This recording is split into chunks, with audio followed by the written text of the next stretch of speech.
আমার স্পিকিংয়ের আগে অ্যাকচুয়ালি যেদিন আমি অনেক বেশি মানে কনফিউজড ছিলাম কী হবে না হবে, তখনই আমার রিজভী স্যারের সাথে 1-to-1 একটা সেশন দেওয়া অ্যান্ড ওখানে একটা মক টেস্টের মতো করে নেওয়া, ইনফ্লুয়েন্স করা অনেক বেশি কাজে দিছে পরের দিনের এক্সামের জন্য। এখানে আসার আগেই আসলে আমি ক্যামব্রিজের সবগুলো বই কিনছিলাম, বাট আনফর্চুনেটলি এর আগে বইগুলো ধরা হয় নাই বিকজ অ্যাকচুয়ালি আমি জানতাম না যে আইএলসের প্রিপারেশনটা কীভাবে হয়। বইগুলো আসলে কিভাবে ইউজ করতে হয় এটা জানাটাও একটা ম্যাটার আছে। আপনি আইএলসের বইগুলো আমরা নর্মাল যেসব বইগুলো পড়ি ওগুলোর থেকে আলাদা। যখন আপনি ধরবেন ফার্স্টে দেখবেন লিসনিং, কিছু প্রশ্ন, আপনাকে আইডিয়াটা আনতে হবে যে এগুলো কীভাবে করতে হয়। অবশ্যই এসব জিনিসের জন্য মেন্টরিংয়ের দরকার আছে।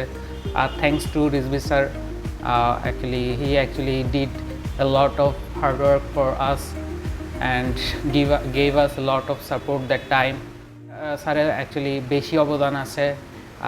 টিপস অ্যান্ড ট্রিক্স আইএলসের জন্য most important. Tips and tricks ছাড়া আসলে এত বড় একটা পরীক্ষায় ভালো স্কোর করাটা অনেক টাফ। মানুষদেরকে সাজেস্ট করবো আসার জন্য বিকজ আমার মনে আছে আমি আমার ক্লাস শেষ হওয়ার ইমিডিয়েটলি আমি পরীক্ষা দিয়ে ফেলছি। আমি মক টেস্ট আসলে এত বেশি দেওয়ার টাইমটা পাই নাই বা রাখি নাই নিজের কারণেই। অ্যান্ড ওই 5-6 দিনের মধ্যেই আশনি গোপাল আমাকে সুযোগ করে দিছে 3-4টা মক টেস্ট দেওয়ার জন্য।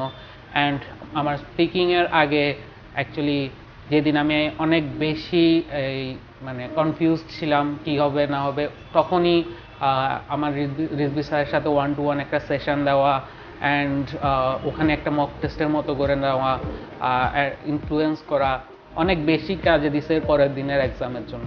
এই জন্যই আমি মনে করি যে আশনি গ্লোবালটা অন্য কোচিং সেন্টার থেকে আলাদা। Thank you so much.